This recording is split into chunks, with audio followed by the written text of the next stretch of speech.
Ilang araw na lang, ilang linggo na lang ay huling State of the Nation address nyo na po.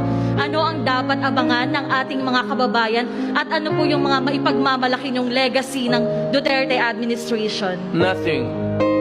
All I want the people is to just look around. Ito, ganito. Hindi ko ipagyabang. Una-una, hindi ko ito pera. That's not my money. All I want to say is that we built and that's all. I will not grow about it in public because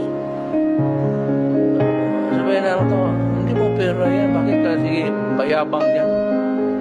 Of course, the industry of those who were really on the ground, sila Tugade, sila Villar, ayan, Beroya, General Beroya,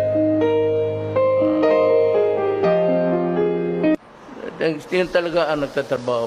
Pero ako, I will just mention what were the projects completed without necessarily attributing the miracle to me. Worker ako ng government, nagtrabaho lang ako. So wala akong dapat ipagyabang. Nandito lang ako to say that it is completed. But after that, I will shut up. It's not my style to banner. Iniisip ko muna, ito ba akin, personal, pwede ko pang ipagyabang. Kung akin, okay. Pero kung mga ganito, ito ba'y pera ko? Ako ba'y nagpago dito? Ako ba yung nasa ground? Sila.